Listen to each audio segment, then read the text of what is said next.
Hello, and welcome to the very first episode of Art News with Sam, your friendly and very community driven bulletin board for everything that's happening in the art world right now for both digital and traditional artists. In this episode, we are chatting about the brand new Procreate 5.4 update that has been out for just a little while now, enough for us all to test the new brushes and basically decide whether they're worth it or not, which is what we'll be talking about.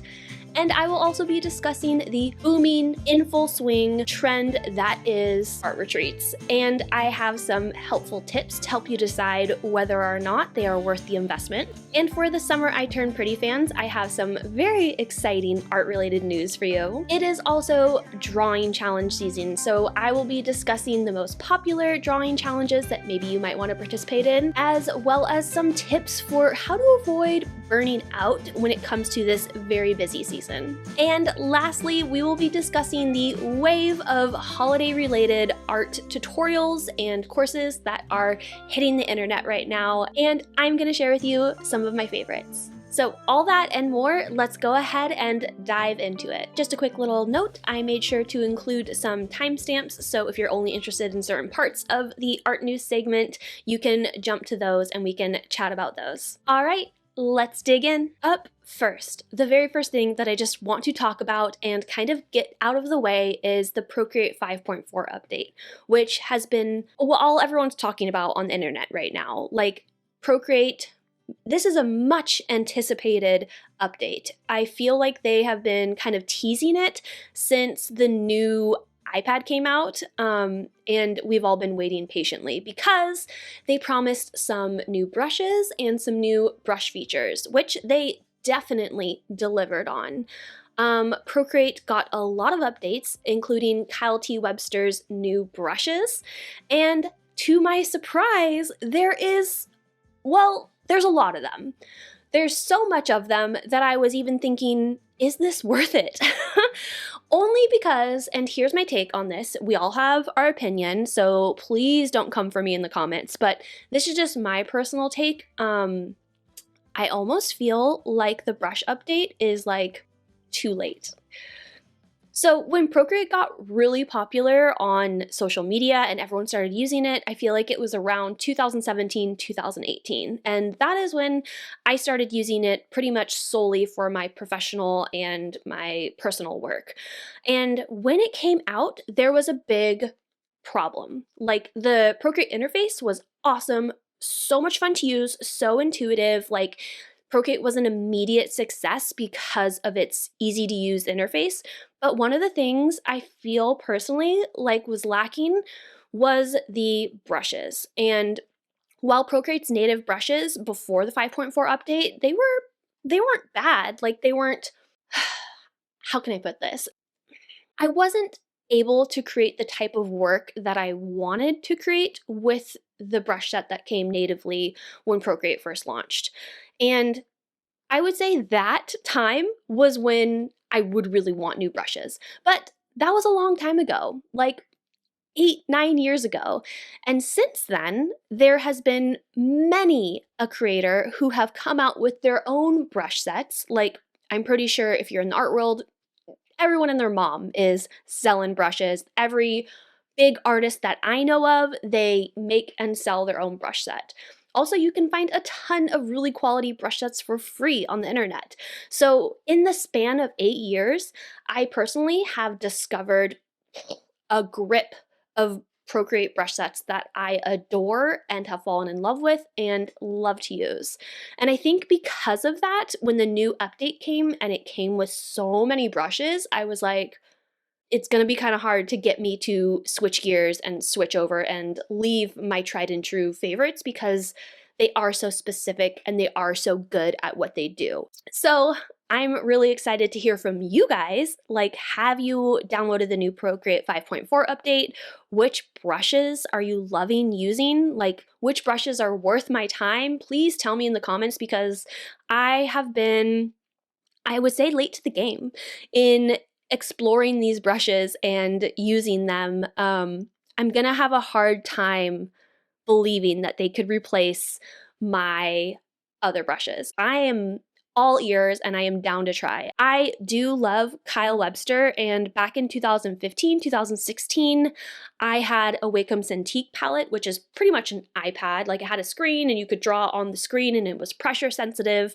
And during that time, I had Kyle T. Webster's watercolor brushes and I loved them. So I love Kyle Webster as a brush maker. He's incredibly talented. I loved his series, The Brush Hour, on YouTube. So I have the utmost confidence that these brushes are amazing and high quality and so fun to use.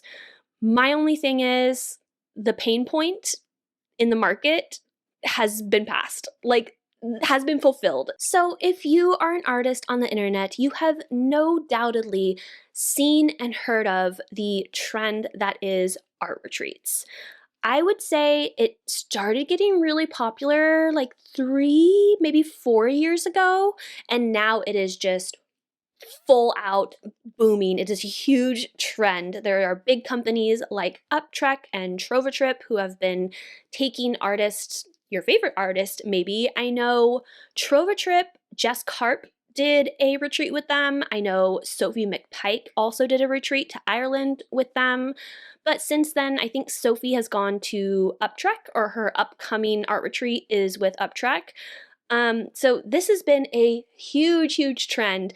And I have even started kind of seeing people do their own art retreats. And I'm thinking maybe it's because these experiences are such a big investment. I know from someone who helped host a few art retreats, one in Mexico and one in France. That one was with Uptrek.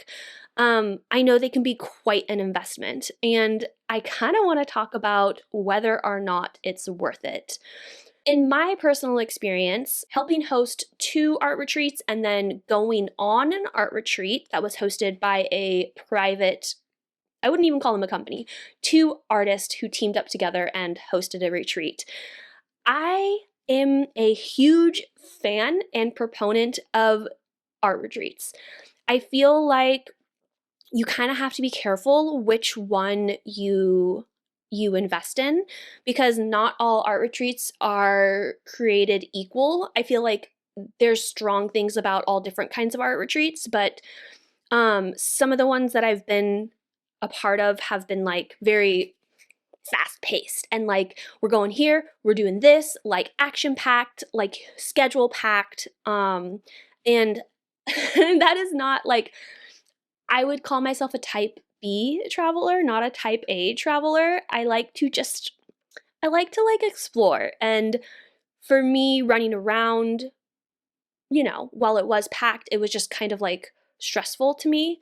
But I've been on other art retreats where there is a schedule and we are doing group and community events, but at the same time, there was like built in, I would call it like downtime or relax time, where we would just like sit around each other and just make art together and just be creative. Like, one of the people who came to the art retreat, they knew how to play guitar and they were writing songs and singing, and another person did yoga and they're doing yoga on the dock, and I brought all of my paint, so I'm like out painting, and it was just, I don't know, that downtime was really, really my favorite part of the retreat, honestly, just like being together and being creative together in a non-structured format, I guess.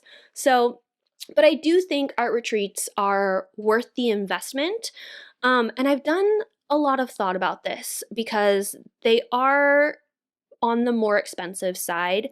And I've boiled it down to like 3 questions that you can keep in mind when you're trying to decide whether or not you want to make the investment to attend an art retreat. And the first question I asked myself is, what do I want to get out of this art retreat?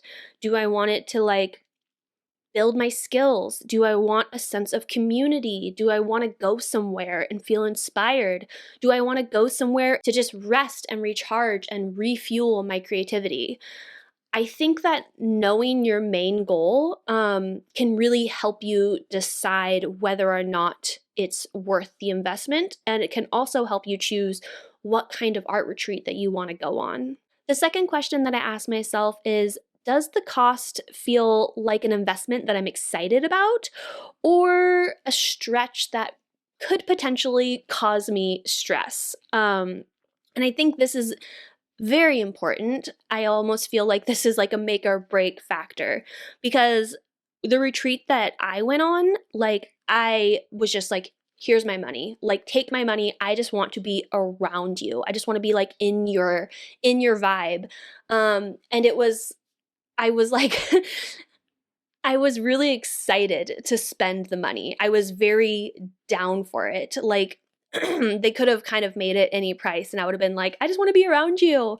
So I feel like if the price of the retreat you're excited about, I feel like that's very telling. Or is it stressing you out? That can help you make a decision on whether or not you want to make this investment. And the third question that I ask myself is, do I connect personally with the retreat host and like the kind of art that they're going to be doing or teaching? Because I feel like even if you're very excited about the location, like it's a dreamy Italian art retreat, but you're not super into that style of art, I feel like it might not be worth it. It might not be your jam if everybody is doing like sketchbook and acrylic painting, but you're a digital artist and you don't ever paint and you don't ever do that, but you really want to go to Italy. So I feel like these questions can help you make a decision on whether or not this is an investment that you want to make in your art journey. I will say though, from my personal experience, I had a delightful time as an attendee of the art retreat that I went to. I made a lot of friends. I was incredibly inspired. And some of the friends I even traveled to go meet up with and hang out with, like my friend Melissa Lakey, who actually, I just want to give her a shout out right now, because if you are a Summer I Turn Pretty fan, we had a big win for the art community when Melissa's artwork was featured in their season finale. And I just want to give her a shout out because I feel like that is such a cool accomplishment and something that's so fun to like see your artwork in a very popular, very famous show and just like in the scene. So, yes. But that's just my 2 cents on art retreats. I honestly would love to hear from you. Have you ever been on an art retreat? Are you wanting to go on an art retreat? If so, whose are you wanting to go on? Just let me know. Leave everything in the comments. I am here for it. I really want to create a friendly art bulletin board where everyone can find out information and news from all parts of the art world, because this is just news from my little corner of the art world. I really realized after posting my 2 videos about 10 art YouTubers you need to know about that we all run in different circles, and there are so many comments saying I have never heard of any of these YouTubers and I'm so excited that you shared them. So it made me realize, like, we all have our little corner of the internet and the art world, and I would love to create a place where we can all connect and share and leave information for each other to find. It is officially drawing challenge season, and I am so excited. There are so many drawing challenges happening right now, and I just wanted to call out some of the big famous ones in case you are new to the art world and you've never heard of them before. I would definitely say check out Inktober, which was created by Jake Parker in, I think, 2009. And then another really popular one is Drawtober. And this is more of like a spooky Halloween type vibe that's organized by a group of artists. And I would say like the drawing style is more relaxed and not as like go, go, go, like draw a new drawing every single day. Like Inktober, I feel like it's a challenge. It's more of a challenge. It's a really, people are dedicated to Inktober.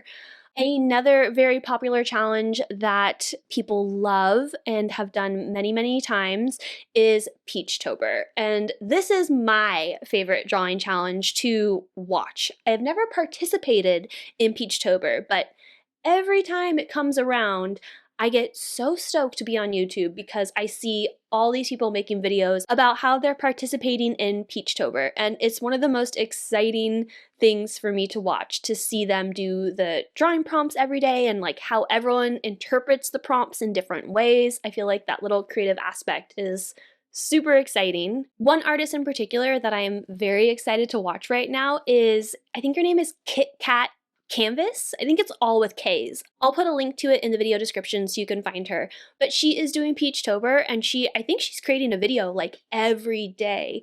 I just watched her intro video where she's like introducing what she's gonna do for Peachtober and how she's gonna approach these prompts. And I am so excited to watch her drawing challenge and her drawing journey unfold. And I feel like this is one of the benefits of drawing challenges is, obviously, you're stretching your skills, you're exercising your creativity, you're learning, you're participating in a community event, but I feel like I have found so many artists from just them participating in a drawing challenge of some sort. So I feel like this is a really exciting time in the art world because there's a lot of breakout artists. There's a lot of people who are just gonna like friggin' shoot to the top of the YouTube and Instagram algorithm because they are partaking in one of these drawing challenges. So if you are dedicated and you are trying to get your name out there and you want to challenge yourself as an artist, I would say find an art challenge and participate in it. If anything else, it is just very, very fun. But at the same time, it can be very exhausting, and burnout is so real during this season. Like, it is already a busy season because we are in the holiday season. And on top of that, drawing challenges they're demanding. I would almost say they're like a job because you have to do it every single day. And if you are someone who is a creator, you're also documenting your process of doing the challenge. So I have for you a fun little mindset change that can help you avoid the burnout. And this is the thing that took me from failing drawing challenges consistently for like 4 or 5 years to someone who always finishes and succeeds and then some on drawing challenges. And it is very simple. It's so simple, it's almost dumb.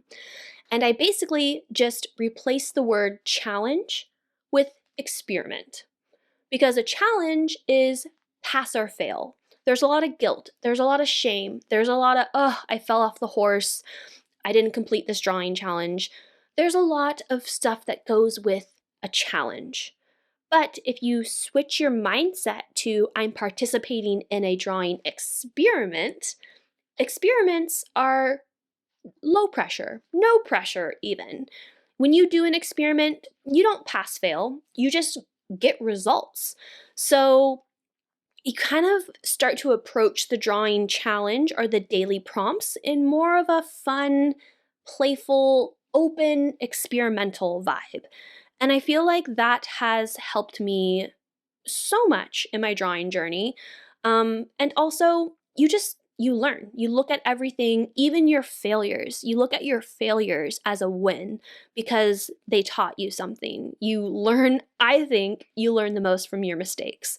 So that's my little 2 cents in helping you get through drawing challenge season. Change your mindset up, approach it like an experiment, and you can't lose.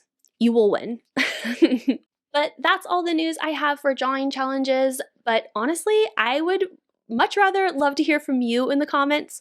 Have you ever participated in a drawing challenge? And if so, did you succeed or did you fail and learn something along the way? And what drawing challenge did you participate in, or what drawing challenge do you want to participate in?